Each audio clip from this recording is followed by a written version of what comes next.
ብቻዬን መገለባበጥ ምናምን እኔ እኮ አላወቃችሁኝም ማለት ነው። እንደዚህ እኮ በቃ ወዳለሁ እኮ የጠላሽው የት ገባሽ የፈጣሽ? አው አብሮ መኖር አይ ቢያንስ የመስተካከል አለበት ብዬ እኔ ግን አሁን አንቺ 32 35 ነኝ። ገና እኮ ነሽ። በየሄድኩበት ስለኔ ያገኘሁትን ይዤልጣለሁ አልኩ እንዴ?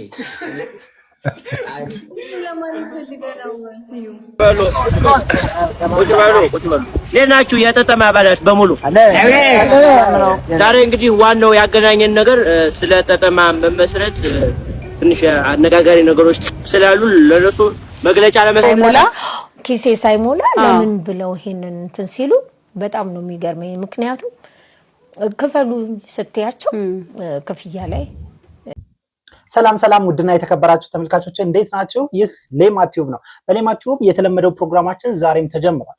ከእናንተ ያገኘናቸውን ቪዲዮዎች ወደ እናንተው እናደርሳለን። በዋናነት ዛሬ የምንመለከታቸው የአርቲስት ሀሊማ አብዱራህማን ጉዳይና እንደዚሁም ደግሞ አዶናይ ከብቸኝነት ከጃኒ ጋር ከተለያየ በኋላ ብቸኝነት ተመችቶኛል እያለ ነው።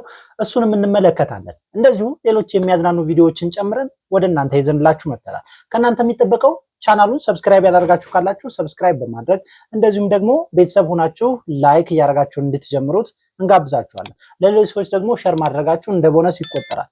ሌላ ደግሞ ማሳሰቢያ የምጨምራችሁ ኢትዮጵያ ውስጥ ናችሁ የምትመለከቱት ይህን ቪዲዮ ካላችሁ የቪፒኤን ምልክቷን በማብራት እንድትመለከቱት ጋብዛችኋለሁ። ይህን ማድረጋችሁ ያው እንግዲህ ምን እንደሚጠቅም ስለምታውቁት ማለት ነው። ወደ ቪዲዮአችን እንለፍ። ከዛ በፊት ግን አንድ ነገር ልነግራችሁ ፈልጋለሁ። ያው እንግዲህ ታውቃላችሁ ከሰሞኑ የአርሲ ኦርቶዶክሳውያን ግድያ በጣም አሳሳቢ የሆነ ነውና ለሱ ድምጽ በመሆን እንጀምራለን። አርሲ ላይ ብዙ ኦርቶዶክሳውያን በብዙ ጊዜያት ሲገደሉ ኑረዋል። አሁንም እየተገደሉ ይገኛሉ። ስለዚህ ሁላችንም ይህን ነገር በመቃወም እንግዲህ ምናልባትም እኛ ያልሞት ነው አርሲ ላይ ስላልሆን ነው በማለት የተቃውሞ ወይም ደግሞ ለኦርቶዶክሳውያን ድምጽ በመሆን ቪዲዮአችንን እንጀምራለን ማለት ነው።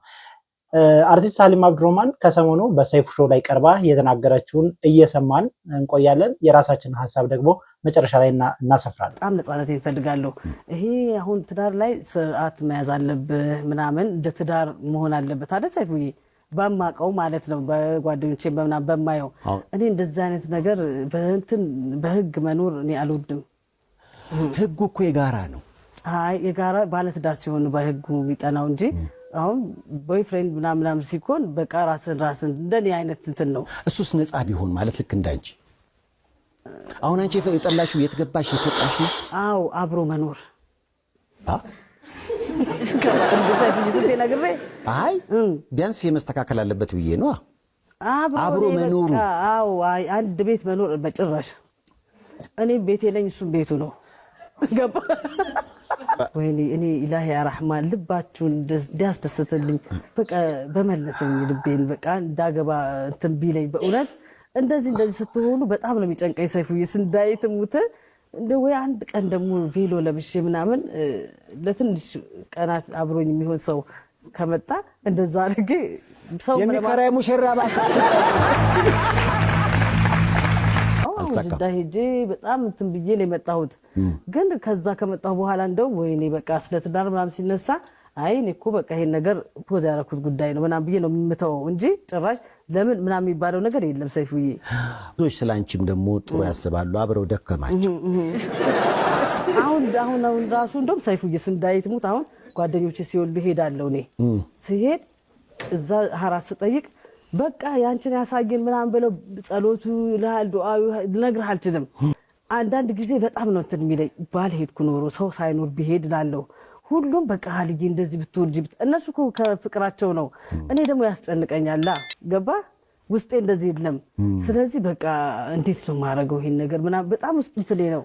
ብዙ ጊዜ ሰው የሰውን ህይወት ያያል ማለት ጓደኞች ያገቡ ጓደኞች የወለዱ በተለይ እኔ ቆይተው ካገቡ መሃል ነኝና ጓደኞቼ ተስፋ አለሽ እያልከኝ ነው ተስፋዬ? አዎ ተስፋዬ ተስፋማለሽ። እኔ ሴት ነኛ ሰይፉዬ። ይኸውልሽ ተስፋ የሚቆርጥ የሞተ ብቻ ነው። እኔ እኮ ሴት ነኛ እንዴ አረጃለሁ እኮ ሰይፉዬ። 35 ይሄዳል። እኔ እሺ እስክድረስ 50 ደረጃ ይገባል ይመስለኛል። አላህ እድሰቶሻል አላህ እንደዚህ በቃ እንደዚህ መታመሜን ከአላህ ጋር አታገናኙብኝ እያለች ነው እዚህ ማለት እንደነገርኩ የፌስቡክ የምናምን ሰዎች ናቸው መሰል ተጠቀሚበት ማለት በቃ እኔ ከመጀመሪያም ጀምሮ ዘፋኝ ነኝ። ከዛ በኋላ ስለታመምኩኝ አይ ይሄ ነገር በዘፈን አይደለም የታመምኩት ሰይፉዬ፣ ስለዚህ እንደ ኖርማል ታመምኩኝ ተነሳው ገብቷል። ስለዚህ ከዘፈን ጋር የሚገናኝ ነገር አልነበረውም። ሰው ግን ከዛ ጋር እያገናኙት ነው። ብታመም ከዘፈን ጋር ነው ይሁን ነገር ቢሆን በቃ ከዘፈኑ ጋር ነው ሰይፉዬ። አላህ እንደዛ የሚያደርገው በዘፈን እያሳበበና የሚያደርግ ፈጣሪ አይደለም። ስለዚህ ከዚህ ነገር ትተው በቃ ወደ ራሳቸው ተመልሰው እኔ ታርገውኝ ስራዬን ብቻ እየሰሙ በቃ ካልሰሙ የሚተውት በቃ እርስት አድርገው የሚተው ነው የሚሻለው እንጂ በየጊዜው እኔ ትመዝትናቸው ምናምን እኮ አላነብም። ሰው ሲነግረኝ ነው እንጂ አላነብም። ግን አልሆነም በቃ አባቴ። ስለዚህ አሁን በኋላ 35 ዓመቴ ነው መውለድ አልችልም ያለችበት ፓርት ነው ይሄኛው። እየሳኩኝ መሄድ ነው በቃ ልጅ ወልዳለሁ ትዳር ይዛለሁ የሚባለው ነገር በቃ ሙሉ ለሙሉ ከውስጥሽ አወጣሽ። አዎ ልክ ነው አይደለም? ያው እኔ እንዳልኩት ነው ሰይፉዬ፣ እኔ እንዳልኩት ነው እንጂ በሰውኛ አላህ እንዳለው ደግሞ ትዳር ያለሽ ብሎ ካለ እዳራለሁ በቃ እሱ ካለው ካልሆነ በእኔ ግን ጨርሻለሁ ሰይፉዬ። ልጅ ግን ሲባል እስከ 40 ምናምን ስለሚባል እንደው እድሜሽን ተጠቀሚበት የሚሉ ምክሮች ነበሩ በጊዜው የማስታውሰው። አዎ በዚህም ከሆነ እኮ እድሜ እየሄደ እኮ ነው ሰይፉዬ። እውነቱን እንዲህ የሳቅሽ መቼም እርግጠኛ ነኝ 10 ይቀንሳል እንዳይተሙት ስታስብ። አሁን እኔ ግን አሁን አንቺ 32 35 ነኝ ገና እኮ ነሽ። ከ30 በኋላ እኮ ብዙ መውለድ አይቻልም ይባላል። አቋምሽ ይሄ ጸና ነው በቃ በዚሁ? ያው እኔ እንጃ ሰይፉዬ ትንሽ እየረሳሁት ሲሄድ ምናምን ነገር ነው እንጂ አሁን በቃ ሳስበው በቃ በዚሁ። አዎ በእውነት ነው የምልህ። በተአምር ለሚያምኑ ሰዎች በእድሜያቸው በጣም የገፉ ሰዎች ወልደው እኮ ዜና ሆነዋል። አዎ 70 ዓመት ሰምቻለሁ። አዎ 50 ይቀርሻል እኮ ወይ 40 ይቀራታል በእናታችሁ።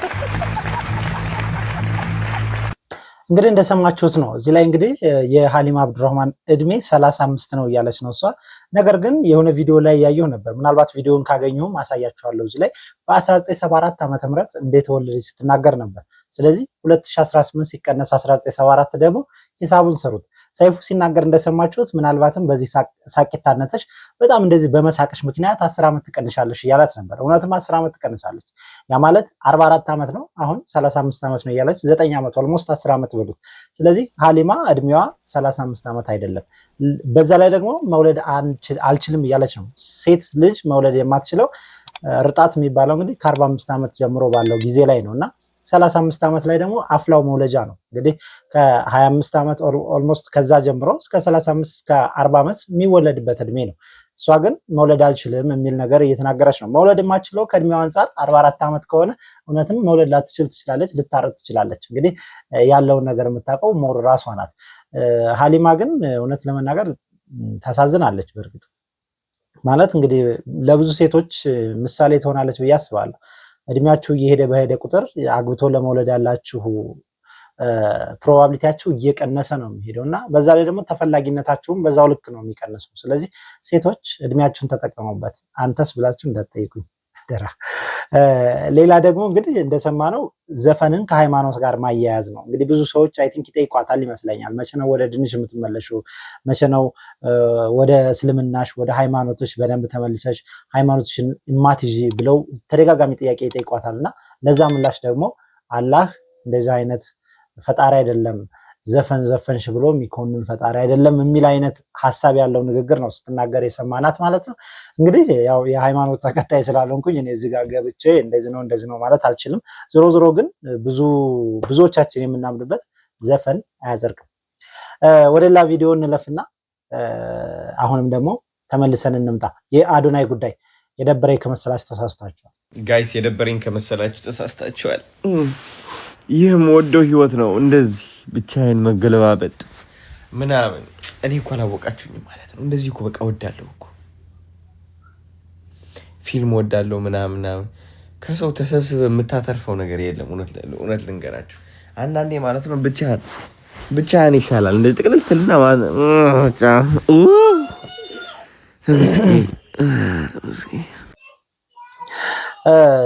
ያው እንግዲህ እንደሰማችሁት ነው አዶናይ ከጃኒ ጋር የነበራቸውን የፍቅር ግንኙነት ከበጠሱት ኦልሞስት ዛሬ 5ኛ or 6ኛ ቀን ሆኗቸዋል። ስለዚህ አሁን እሱ ዱባይ ሄዷል። ዱባይ ላይ ደግሞ ብቻውን የተንሸራሸረ ነው የሚገኘውና ይሄ ብቸኝነቴ ተመችቶኛል፣ ምንም አይነት ነገር አልፈልግም፣ የተበደልኩ ወይም ደግሞ የተጎዳሁ መሰላችሁ ሰዎች ተሳስታችኋል፣ እኔ አልተበደልኩም ተመችቶኛል እያለን ነው። እንግዲህ እኛም ይመች ነው የምንለው፣ ሌላ ምንም አማራጭ የለም። አዶ ይመች።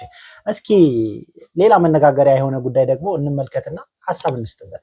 እንደሌላው ጥሩ ምግብ እንደሌላው መኪና የሚያስነዳ ክፍያ አይከፈለኝ። አርቲስቶቻችን ትንሽ አስቸጋሪ የሚከፈለኛችሁ ለሽሮ ናት። እሷንም ደግሞ በአመት ባልጠብቀሽ የምታገኛት ናት ጋርና ደህና ምግብ እንኳን ማያበላ ክፍያ እየከፈሉ ይህን አስተያየት ሲሰጡኝ በጣም ነው የሚገርመኝ። ኪሴ ሳይሞላ ለምን ብለው ይሄንን እንትን ሲሉ በጣም ነው የሚገርመኝ። ምክንያቱም ክፈሉ ስትያቸው ክፍያ ላይ ደስተኞች አይሆኑም፣ ብዙ ችግሮችን ያበዙብሻል።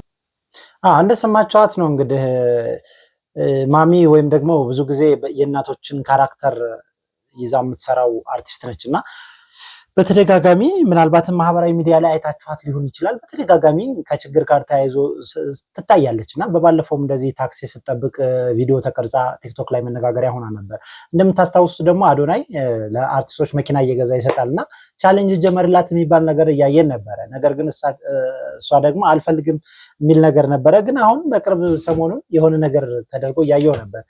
እባካቸው እርዱኝ፣ አግዙኝ እያለች ነበር። ቤት መኖሪያ የለኝም እና ይህን ያክል ብር አምጪ ተባልኩኝ፣ ያንን ነገር ለመስራት ደግሞ አልቻልኩም የሚል ነበር እና ደግሞ አሁን እያየነው ያለ ነው። ምናልባትም ሁላችሁም እንደምታውቁት ብዙ አርቲስቶቻችን ኢትዮጵያ ውስጥ በብዛት የሚከፈላቸው ገንዘብ በጣም አነስተኛ ከመሆኑ የተነሳ ሲታመሙ ተለምኖላቸው ነው የሚታከሙት እና ይሄ ነገር ነው እየገጠመ ያለው። አሁንም እኔ ኪሴን ሳልሞላ እንደዚህ ነው ብላችሁ አትበሉኝ ነው እያለች ያለችው እና መርዳት የምችሉ ሰዎች እርዷቸው፣ መርዳት የማትችሉ ሰዎች ደግሞ የምንረዳቸው ምንድነው አፋችንን ዝም በማለት ባለመናገር ነው ልንረዳቸው የሚገባው እና በጣም የሚያሳዝን የአርቲስቶች ላይፍ አለ በኢትዮጵያ ውስጥ እና ብዙ አርቲስቶች በዚህ መንገድ ይህን መንገድ ነው የሚያልፉት እና ያለው ነገር ይሄ ነው። ቀጣይ ደግሞ እስኪ ከትዳር በፊት ወይም በኋላ ናዮ ተናዳ ወጣች የሚል ነገር አለ። አዶናይ ማነው ይሄ መቼም አዶናይ እና ጆን ዳንኤል ይምታቱብኛል፣ ሁለቱም በጃኒ ጉዳይ ሊሆን ይችላል። እስኪ ጆን ዳንኤል ላይቭ ላይ ሲናገር የሰማነው ነገር አለ። እስኪ እንስማው እስከ መጨረሻ። እኔ አሁን ባገኘሁት አጋጣሚ በሄድኩበት ቦታ አንድ ልጅ ቁጭ ያደረኩ የምመጣው ልጆቼን ገባችሁ አይደል እኩዮቼ እንዲሆኑ እፈልጋለሁ። አሁን ሁለቱም ልጆቼ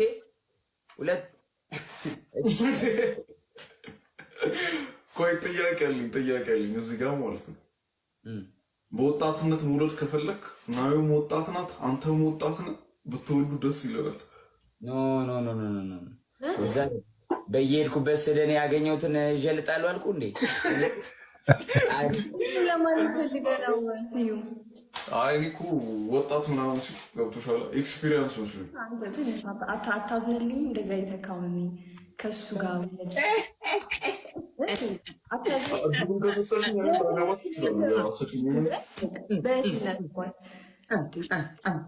ናዮ አልፈልግም እንጂ ፈልጋለሁ ብል እንዲህ ነው የምትለው። ግን ጆን ዳንኤል ያገኘውን አያስፈልግም። ገባህ? እኔ አሁን ለሞዴል ካሰብኩኝ ራስን በሚሰብ ነገር ለልጄ አስባለሁ። ለራሷ በልታ ያልጠገበ ወጣች። ራሱ ይላችሁ ነገራችሁ ጋር ሳይ እግዚአብሔርን ቀልድ ራሱ ገደብ አለው። እንደዚህ አይነት ቀልድ ነው ደስ አይልም። ይሄ እኮ ክብር መንካት ነው፣ የሴት ልጅ ክብር መንካት ነው። እንደሰማችኋት ነው እንግዲህ ናዮ ላይቭን አቋርጣ ከሱ ወጣለች በራሷ። ከዛ ሪከርደሩ ግን ሄዶ ተከትሎ ነው የሰማትና ለማንኛውም ዞሮ እንግዲህ ልጅ በልጅነት ነው ውለዱ እያለ ነው። እንግዲህ ምንም ማድረግ አንችልም፣ ሀሳብ መስጠት አንችልም። እዚህ ላይ የራሳቸው ጉዳይ ነው፣ ራሳቸው ይጨርሱ። ሴዶ ማርሻል ደግሞ ውጭ ሀገር ሄዷል እንደምታውቁት እና የተጃጃለ ነው። እስኪ እሱን ቪዲዮ አይተነው እንመለስ። መገለበጥ እያቃተው ማለት ነው በግንባሩ እንትን ዘጭ አይ መቼም ምንም ማድረግ አይቻልም። ዞሮ ዞሮ እንግዲህ ሀገራችንን እንዳያሰድድ ነው የሚባለው። ሌላ ምንም አላቸው። እሺ እስኪ እንግዲህ መጨረሻ ላይ አንድ ቪዲዮ ልጋብዛችሁና እንጨርሳለን። ጠጠማ ማንም እየተነሳ የጠጠማ መስራች ነኝ ላይ ነው። አሁን አወያይሻለሁ እያንዳንዱ ቁጭ በሉ። ሌላችሁ የጠጠማ አባላት በሙሉ ዛሬ እንግዲህ ዋናው ያገናኘን ነገር ስለ ጠጠማ መመስረት ትንሽ አነጋጋሪ ነገሮች ስላሉ ለነሱ መግለጫ ለመስጠት ነው። ጠጠማ ማህበር ስለተመሰረተ በመጀመሪያ እንኳን ደስ አላችሁ። እዚህ ደረጃ እንዲደርስ መስዋዕትነት ለከፈላችሁ እዚህ ላላችሁም ሞራል ያስፈልጋል። ሞቅ ያለ ሞራል። ጠላን በምንጠጣበት ወቅት ማንም ሰው ከጎናችን አልነበረም። እንደምንም እየጠጣን እየሰከርን ከዚህ ደረጃ አድርሰናል። ዛሬ ላይ የጠጠማ አባላት እየበዙና እየተቀላቀሉ ይገኛሉ። ስለዚህ ለዚህ ክብር እንደማብቃታችን መጠን የጠጠማ ሊቀመንበርነቱ የሚገባው ለኛ ነው እላለሁ። ለምን ቢባል ጠጠማን እዚህ ለማድረስ ብዙ መስዋዕትነት ከፍለናል። ማለትም ትግሉ እንዳይቋረጥ ጠላን አብዝቶ በመጠጣትና ሰክሮ ቱቦ ውስጥ እስከ መግባትና አለፍ ሲልም እዚያው ቱቦ ውስጥ እስከ ማደር እንዲሁም ሞቅ ሲለን ጸብ በመጫር ከአቅማችን በላይ የወሩ ሰዎች ሰውን በመፈንከት እኛም ቢሆን በመፈንከት ለዚህ ክብር አብቅተነዋል። እኛ እንደማንም አንድ ኩባያ ጠጥተን አይደለም ያቆየ ነው። እዚህ ላይ እንዲደርስ እኛ 7 እና 8 ዶግ አለፍ ሲል ደግሞ 2 እና 3 ማድጋ ጠላ በመጠጣት ከዛ በላይ ቀጠረ ወፈረ ሳልል በመጋፈር ዛሬ መጥታችሁ መስራች ነኝ ትላላችሁ። ቅራሪያም ሁላ በዚህ አጋጣሚ እጅ ሲያጥረንና በሚቸግረን ጊዜ ሲያበድሩንና በዱቤ ሲሸጡልን ለነበሩ ግለሰቦች ልፋታቸው ወና እንዳልቀረ አላማ ላይ እንደዋለ ለማሳወቅ እንወዳለን። ደከመኝ ሰለቸኝ ሳይሉ በማበደርና በዱቤን በመሸጥ አጠጥታችሁ ስታሰክሩ ለነበራችሁ እህት ወንድሞቻችን ከመቀመጫ የተነስቼ እወዳለሁ። ማችሁን ሳንጠቅስ ብናልፍ ንፉግነት ነውና በጥቂቱ ለመጥቀስ እንሞክራለን። ደከመኝ ሰለቸኝ ሳይሉ በዱቤም ሆነ በመጋበዝ ሲያሰክሩ ለነበሩት ለእማማ ብርቄ ጠላና ግብጦ ቤት ሞቅ ያለ ሞራል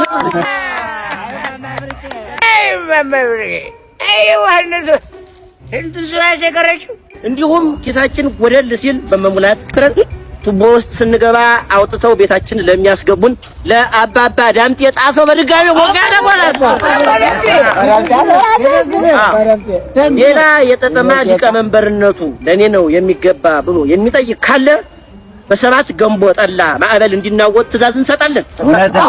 ከወዲሁ አድባችሁ ቁጭ እንድትሉ እንመክራለን። በጠጠማ ጉዳይ ምንም ርህራሄ የለን። መግለጫውን ስሰጥ የነበርኩት የጠጠማ መስራች ሊቀመንበር አረጋ ነበርኩኝ። መግለጫው የተሰጠበት ቀን ሚያዝያ 13 ግንቦት 22 ጥቅምት 3 ነው 2018 19 ነው። አመሰግናለሁ። በጣም ተመችቶኛል። ደስ የሚል የጠጠማ አባላት ስብሰባ ነው። በነገራችን ላይ የጠጠማ አባላት እንግዲህ ተመችታችሁናል። እኛም አባል መሆን እንፈልጋለን።